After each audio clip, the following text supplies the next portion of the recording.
let us consider a particular problem of LPP, that is we need to solve by simplex method. The objective function in this particular problem is maximize z is equal to x1 plus 2x2 plus 3x3, and the subjective constraints are x1 plus 2x2 plus 3x3 less or equal to 10, x1 plus x2 less or equal to 5, x1 x2 x3 greater equal to 0.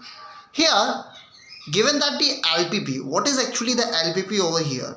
तो भैया आपके पास जो LPP है उसको simplex method से solve करना है, जिसका ऑब्जेक्टिव फंक्शन दिया हुआ है, कंस्टेंट दिया है और नॉन नेगेटिव रिस्ट्रिक्शन तीनों दिया है. तो आपको सबसे पहले इस LPP को लिख लेना है if we are going through the step by step procedure, and then we try to convert it into standard form. और इसके लिए बेसिक स्टेटमेंट क्या होता है कि बाय यूजिंग एलिमेंट्री ट्रांसफॉर्मेशन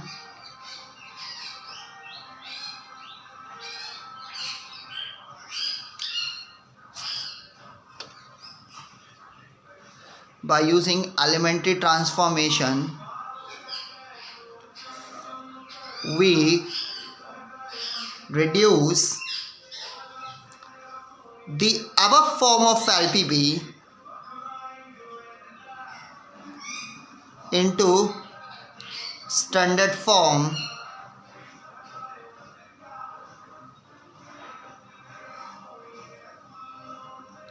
तो सबसे पहले अगर स्टैंडर्ड फॉर्म में कन्वर्ट करें तो आपको याद होगा स्टैंडर्ड फॉर्म का ऑब्जेक्टिव फंक्शन मैक्सिमाइज या मिनिमाइज टाइप का, कंस्ट्रेंट्स इक्वल टू टाइप के और नॉन नेगेटिव रिस्ट्रिक्शंस होते हैं.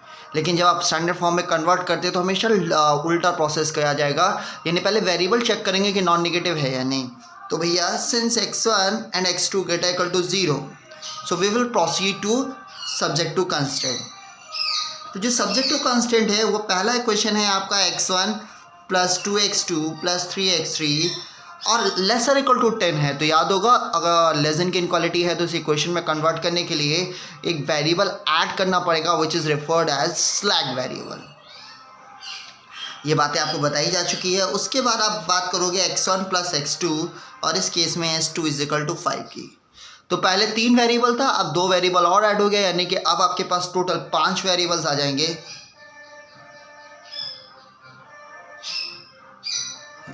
लिखेंगे here s1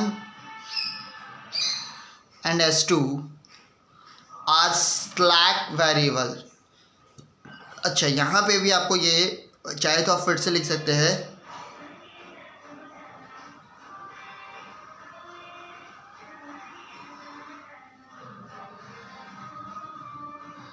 now we think about the objective function in a standard form. And objective function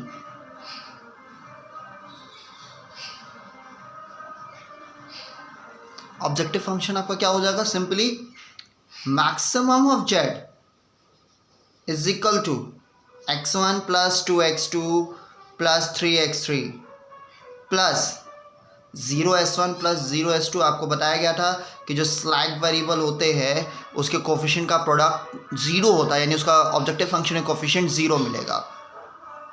ठीक है. So we will proceed in this particular way and try to solve the problem in this particular form. अब यहाँ पे अगर गौर से देखेंगे, so here we have 2 equation in 5 variables. और आपको बताया गया है कि जितने इक्वेशन उतने बेसिक वेरिएबल, बाकी non basic. Therefore there will be 2 basic variable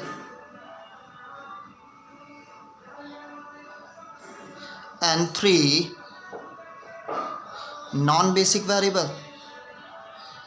और आपको ये भी बताया गया था कि जनरली जो इनिशियल बेसिक वेरिएबल होगा वो हर इक्वेशन का न्यूली एडेड वेरिएबल होगा. क्लियरली पहले इक्वेशन में s1 ऐड हुआ है और दूसरे इक्वेशन में s2 न्यूली एडेड वेरिएबल है. तो आप यहाँ पे लिखेंगे कि let s1 and s2 be the initial basic feasible variable. Then simplex table can be formulated as follow। तो ये सिंप्लेक्स टेबल फॉर्म करने की कोशिश की जाए।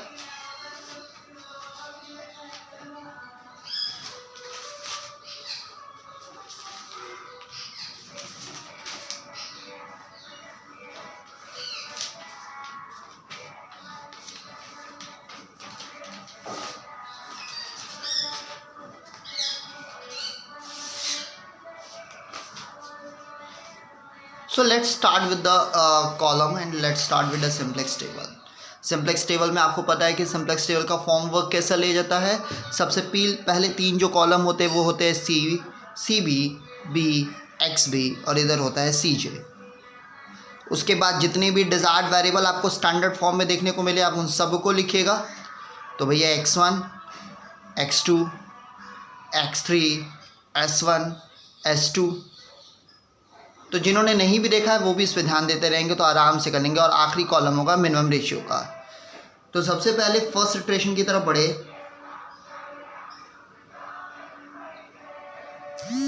तो फर्स्ट इटरेशन में सबसे पहला काम होगा सीजे के बारे में बात करना कि what is the value of CJ over here. तो आपको बताया था यार सीजे जो होता है वो ऑब्जेक्टिव फंक्शन में अलग अलग वेरिएबल का कोफिशिएंट होता है। जैसे इस केस में ऑब्जेक्टिव फंक्शन है x1 + 2x2 + 3x3 + 0s1 + 0s2। तो x1 का कोफिशिएंट 1 + 2x2 + 3x3 + 0 और 0। ठीक है, तो जरा ध्यान दीजिएगा ये 3 कॉलम फिक्स है और ये 5 कॉलम रखेंगे। सीजे में वैल्यू इन्हीं 5 वेरिएबल्स के कोफिशिएंट होंगे ऑब्जेक्टिव फंक्शन के अंदर। बी का मतलब होगा जो बेसिक वेरिएबल मानेंगे। तो हमने यहाँ पे इनिशियल बेसिक वेरिएबल s1 और s2 को माना है तो आप लिखेंगे s1 और s2। अब इस CB का मतलब होगा इन्हीं बेसिक वेरिएबल के कोफिशिएंट को लिखेंगे। तो जो B के कोफिशिएंट है यानी S1 का कोफिशिएंट 0 और S2 का कोफिशिएंट 0 आप यहाँ पे प्लेस करोगे। ठीक है, उसके बाद XB के टर्म में आप जो कंस्ट्रेंट यूज कर रहे हो उन कंस्ट्रेंट का जो राइट हैंड साइड की वैल्यू है आप उसको यूज करोगे। तो अगर गौर से देखिए तो कंस्ट्रेंट के राइट हैंड साइड की वैल्यू 10 और 5 है तो आप ये लिखोगे 10 और 5। उसके बाद ये जो 2 कंस्टेंट्स आपको मिले थे इन दोनों कंस्टेंट में जो अलग अलग वेरिएबल के कोफिशिएंट है वो लिखिए। जैसे पहले में है x1 + 2x2 तो x1 + 2x2 + 3x3 + s1। s2 है नहीं इसलिए उसका कोफिशिएंट 0। दूसरे में था x1 + x2 यानी कि 1 1, x3 नहीं है तो 0, s1 भी नहीं है तो 0 और s2 है तो 1। अब आपको उस एलपीपी की जरूरत नहीं पड़ेगी। अब सारी चीज़ें जो आपको सॉल्व करने के लिए चाहिए वो यहाँ मौजूद है। सबसे पहली चीज़ आप ZJ निकालेंगे और ZJ निकालने का तरीका भी आपको बताया था। CB की जो वैल्यू है वो हर कॉलम के कॉरस्पॉन्डिंग एलिमेंट से प्रोडक्ट करेंगे। हर CB की वैल्यू को पहले वाले के पहले से दूसरे वाले को दूसरे से और दोनों का जो सम आएगा वो लिखेंगे। यानी 0 × 1 + 0 × 1 यानी कि ये 0, 0 × 2 + 0 × 1 यानी कि 0, 0 × 3 + 0 × 0 यानी कि 0 और ये सारे 0। फिर आएंगे ZJ - CJ। जब आप ZJ - CJ की बात करेंगे तो ZJ आपने लिखा है और CJ ऊपर है so you can use it. 0 में से 1 गया -1, 0 में से 2 गया -2, 0 में से 3 गया -3 और ये 0 0 यानी कि आपके पास ये आ जाएगा। कई लोग ZJ - CJ की जगह CJ - ZJ निकालते हैं तो कोई दिक्कत नहीं, वो भी सेम तरीके से निकालेंगे, सेम कैलकुलेशन मेथड से ही निकलेगा, उसमें कोई इशू नहीं है। और यहाँ पे भी एक बात गौर करने वाली ये बात है कि ये जो S1 S2 हमने वेरिएबल माना है it is not necessarily to be all the time. ये डिपेंड करता है कि आप इनिशियल वेरिएबल क्या माने। यूजुअली हम उसे मानते हैं जो न्यूली एडेड हो क्योंकि उसको रिमूव आउट करना थोड़ा ईजी होता है। अब यहाँ पे जो भी टर्म्स है ZJ - CJ इसमें मोस्ट निगेटिव टर्म जो सबसे निगेटिव टर्म है उसको सोचिए। Clearly -3 is a most negative term. अब मोस्ट निगेटिव टर्म के करस्पॉन्डिंग XB में आप उस मोस्ट नेगेटिव टर्म के जो कॉलम की वैल्यू है उससे डिवाइड देंगे। यानी कि ध्यान दीजिएगा XB में मोस्ट नेगेटिव वाले कॉलम के टर्म से कॉरस्पॉन्डिंगली डिवाइड यानी कि 10/3 और 5/0। याद रखिएगा 0 या निगेटिव से डिवीजन नहीं जाएगा। What is the 3 point that you have to choose या 3 point that you have to remember. First, choose the most negative term in ZJ - CJ. Suppose if it is CJ - ZJ then go for most positive term. दूसरी बात जो आपको ध्यान में रखनी है वो ये कि divide x b by element corresponding to most negative column या most negative corresponding element of the corresponding column, which is most negative zj minus cj, and the same way that you can proceed for cj minus zj if it is most positive, और यहीं से आपको minimum ratio मिल जाएगा। अब ध्यान रखिएगा minimum ratio जिस observation में मिलेगा, क्योंकि यहाँ पे सिर्फ एक ही ऑब्जर्वेशन है तो यही मिनिमम होगा। अगर दो होते तो आप उन दोनों में जो मिनिमम होता उसको पिक करते। अब ये सिलेक्टेड रो है, ये सिलेक्टेड कॉलम है, और ये आपका बन जाएगा लीडिंग एलिमेंट। दिस 3, क्योंकि जो रो और कॉलम यानी सिलेक्टेड कॉलम और सिलेक्टेड रो में जो कॉमन होगा उससे आप कहोगे लीडिंग एलिमेंट। ठीक है। So what you actually need to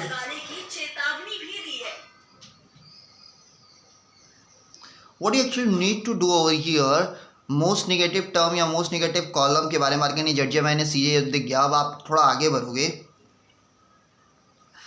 कि जो मोस्ट नेगेटिव या लीडिंग एलिमेंट है, ये लीडिंग एलिमेंट सजेस्ट क्या करता है? Leading element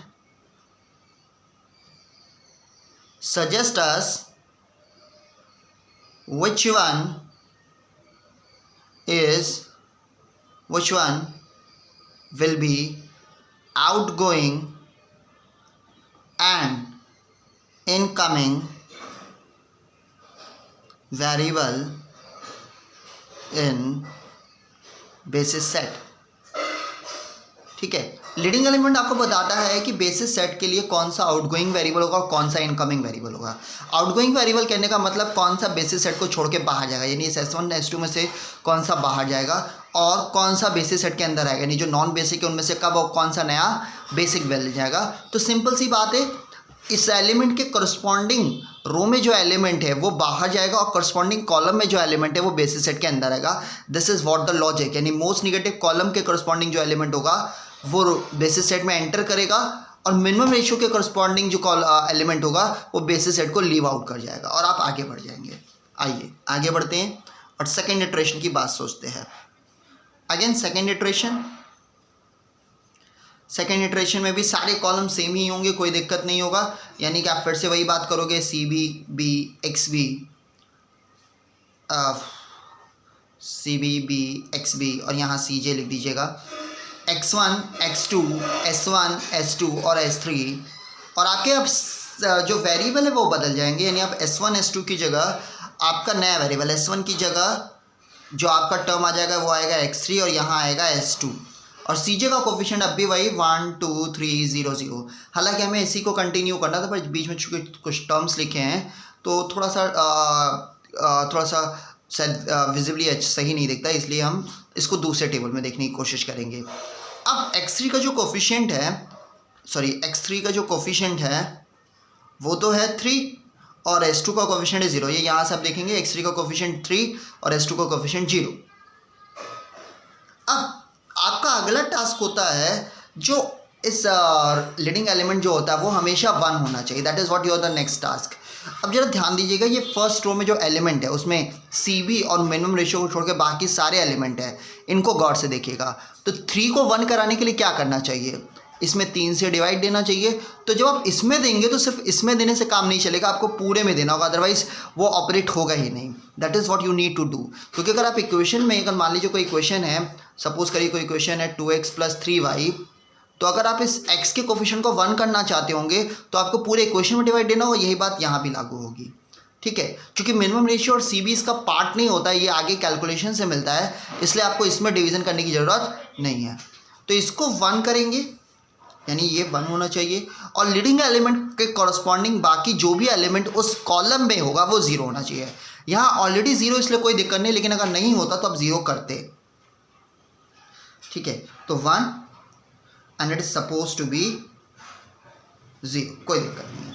now we should proceed further.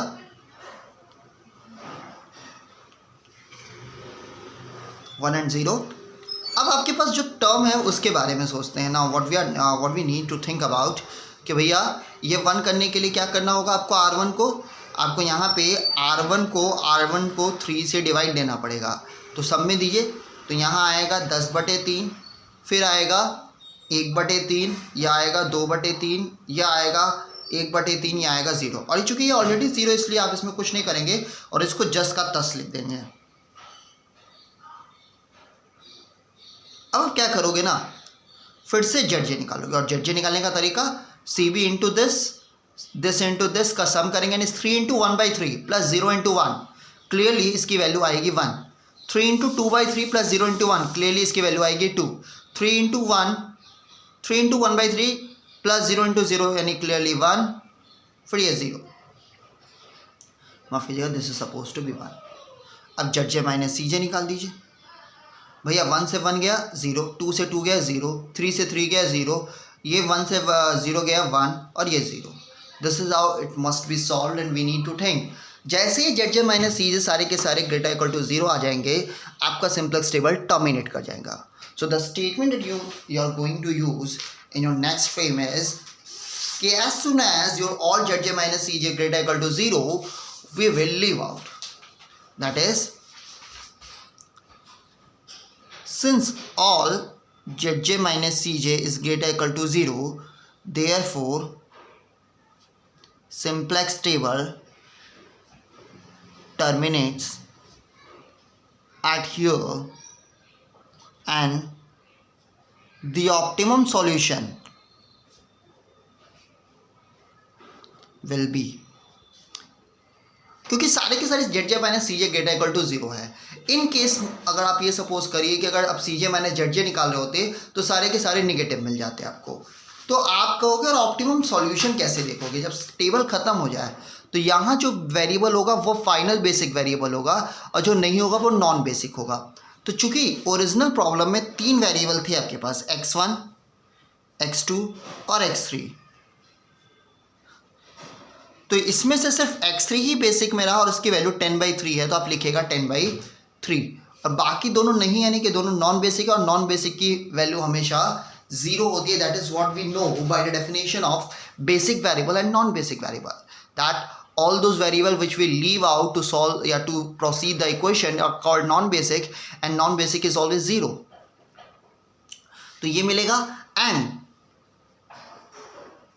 Optimum value of Z क्या होगा आपके लिए, ऑप्टिमम वैल्यू ऑफ Z यानी फंक्शन था x1 plus 2x2 plus 3x3, यानी इसकी वैल्यू आ जाएगी 0 plus 0 plus 3 into 10/3, that is 10 simply. Okay, यही था आपके पास सिंपलेक्स टेबल जो यहाँ टर्मिनेट हुआ। लेकिन यहाँ पे एक इशू अगर आप गौर से देखिए एक रिमार्क्स है, इसको अगर आप प्रॉब्लम को सॉल्व कर रहे हो फेयर वर्कबुक पे तो इस रिमार्क्स को कॉर्नर में लिखिएगा या लास्ट में लिखिएगा। जो रूल कहता है वो क्या कहता है कि all values corresponding to all ZJ minus CJ values corresponding to, सारे ZJ minus CJ corresponding to basic variable is always 0 in each iteration।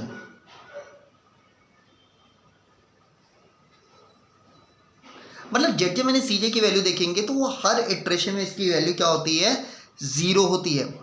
For all ZJ minus CJ's value corresponding to basic variable is always 0 in each iteration। Her iteration में इसकी value क्या होती है, 0 होती है। That is what we need to know।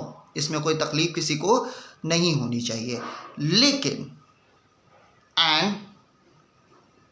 but if any ZJ minus CJ corresponding to non-basic variable is 0,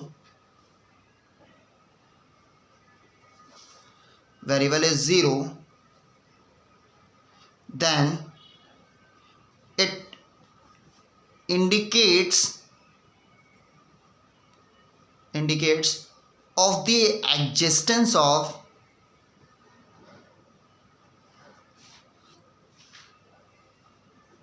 alternative optima।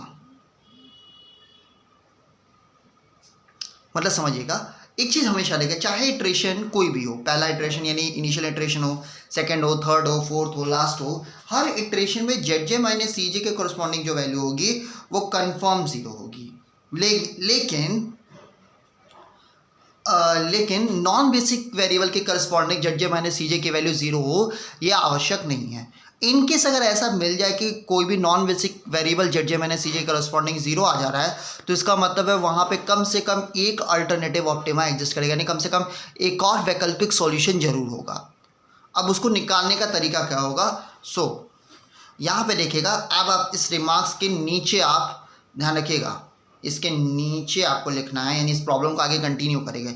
Since Z J minus C J corresponding to, अगर आप गौर से अपने फाइनल इटरेशन को देखें तो फाइनल इटरेशन आपको दिख रहा होगा, तो भैया इसमें x1 और x2 नहीं है बेसिक वेरिएबल के सेट में, लेकिन x1 x2 के करस्पॉन्डिंग वैल्यू जीरो है।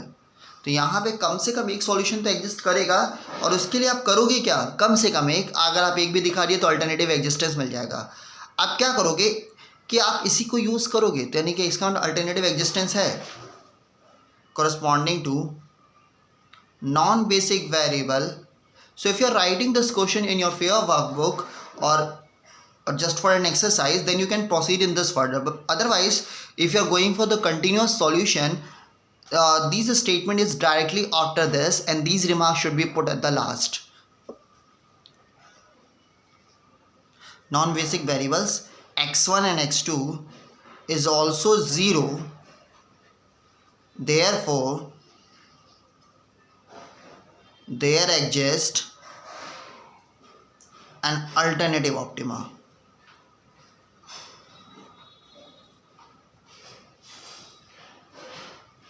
And we can obtain it as follows.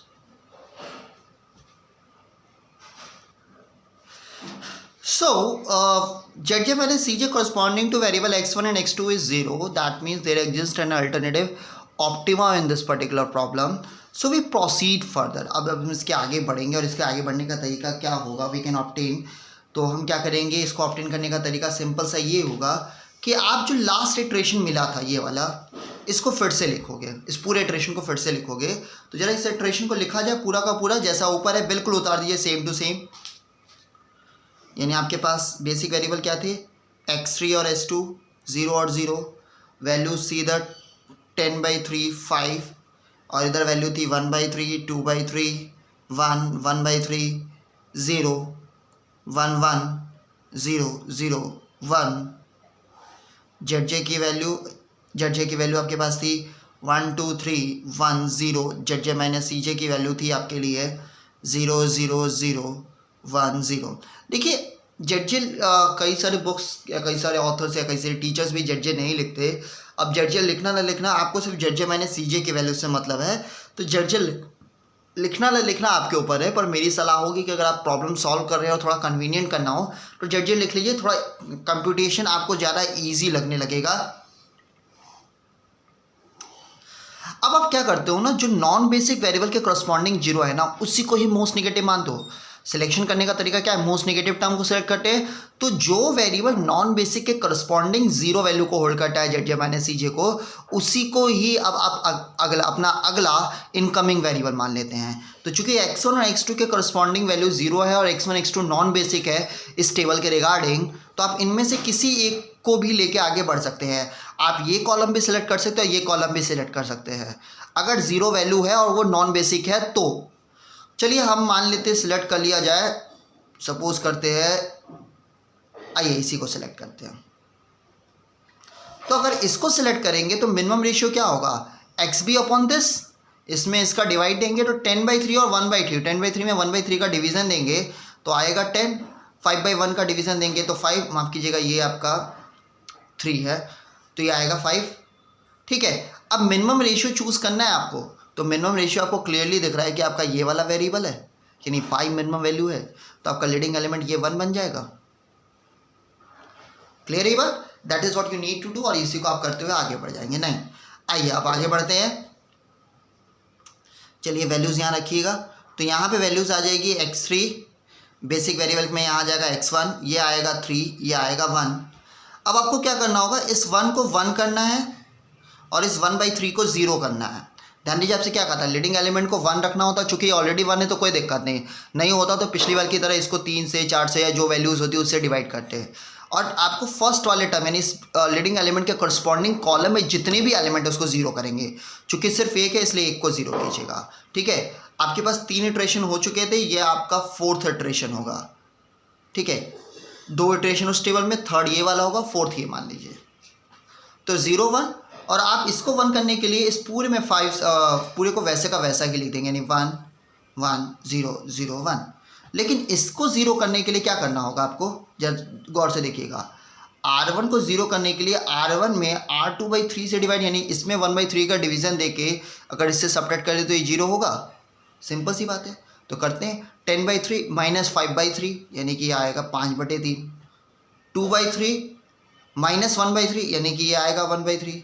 1 0 1 ही आएगा, 1/3 0 1/3 आएगा। 0 माइनस 1/3 माइनस 1/3। ठीक है, ना this is how this problem would be solve. तो ZJ की वैल्यू क्या हो जाएगी, 3 × 0 प्लस 1 × 1 यानी कि 1, 3 × 1/3 यानी कि 1, प्लस 1 × ये 0 है, माफ़ कीजिएगा। ठीक है, 3 × 1/3 दैट इज 1, और 1 × 1 यानी कि 2, 3 × 1 1 × 0 यानी कि 3, 3 × 1/3 यानी कि 1, 3 × -1/3 यानी कि -3, सॉरी 3 × -1/3 यानी कि -1, प्लस 1 × 1 यानी कि 0 आएगा। ZJ माइनस CJ, ये आएगा 0, फिर आएगा 0, फिर आएगा 0, आएगा 1 और ये 0। Again all ZJ minus CJ greater equal to 0। Here all ZJ minus CJ greater equal to 0, therefore table terminates at here and optimum solution will be। अब बेसिक वेरिएबल आपके पास x1 और x3 दोनों है, तो x1 की value 5, x2 की value 0 क्योंकि x2 है नहीं यानी कि नॉन बेसिक है, और x3 की value 5/3। Now you can ask कि यार पिछले वाले क्वेश्चन में S1 था या S2 था तो उसको क्यों नहीं ली। तो याद रखिएगा कि जब भी आप सॉल्यूशन बताते हैं तो आपको स्लैक और सरप्लस वेरिएबल की वैल्यू रखने की आवश्यकता नहीं। आगे चल के संभवतः आर्टिफिशियल वेरिएबल पढ़ेंगे तो उसकी वैल्यू भी नहीं रखते हैं अगर ऑप्टिमम सॉल्यूशन मिल गया है तो। And optimum value of Z is,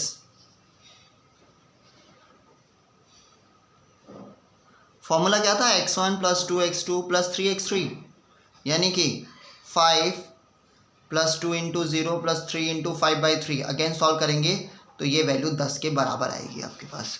तो यानी अगेन आपको 10 ही मिला, पिछले वाले केस में भी 10 मिला, तो यानी ऑप्टिमम वैल्यू ऑफ Z बराबर, यानी कि हाँ अल्टरनेटिव सॉल्यूशन एग्जिस्ट कर रहा है। तो इस प्रॉब्लम में आपके पास बेसिकली 2 सॉल्यूशन मिले, एक मिला x1 5, x2 0 और x3 था, एक मिला था x1 की वैल्यू 0, x2 की वैल्यू 0 और x3 की वैल्यू 10। इसका मतलब है अल्टरनेटिव ऑप्टिमा एग्जिस्ट कर रहा है, यानी एक से ज़्यादा सॉल्यूशन है। हालांकि सिर्फ 2 ही नहीं, इससे ज़्यादा सॉल्यूशन भी हो सकते हैं। जरा कॉरस्पॉन्डिंग देखिएगा, x1 x3 की वैल्यू 0 है, ठीक है, लेकिन x2 और s2 की वैल्यू भी 0 है, यानी अभी भी नॉन बेसिक सॉल्यूशन एग्जिस्ट कर सकता है। सॉरी, अभी भी एक और सॉल्यूशन एग्जिस्ट कर सकता है, यानी आप आगे फिर बढ़ सकते हैं इनमें से आर्बिट्रली किसी को चूज़ करके। पर अगर आपको सिर्फ नेचर बताना है तो ये 2 सॉल्यूशन काफ़ी है बताने के लिए कि आपके पास अल्टरनेटिव ऑप्टिमा एग्जिस्ट कर रहा है। और अगर आपके पास एग्जामिनेशंस में, एकेडमिक एग्जामिनेशन में खासकर अगर आपके पास समस्या आता है जहाँ पे बोला जाता है कि अल्टरनेटिव ऑप्टिमा बताइए और कम से कम 2 सॉल्यूशन बताइए, तो आप सिर्फ 2 सॉल्यूशन निकाल के छोड़ दीजिए, ठीक है। और एग्जिस्टेंस के लिए भी 2 सॉल्यूशन काफ़ी होता है। अगर मान लीजिए कॉम्पिटिटिव पेपर कर रहे हो तो आपको खुद आइडिया मिल जाएगा कि उनमें से कौन कौन सा सॉल्यूशन पॉसिबल है, ठीक है। Go for it. आगे भी कुछ और प्रॉब्लम्स देखेंगे जहाँ आर्टिफिशियल वेरिएबल और अलग अलग कुछ सिम्प्लेक्स मेथड के बारे में चर्चा की जाएगी। चलो, थैंक यू वेरी मच।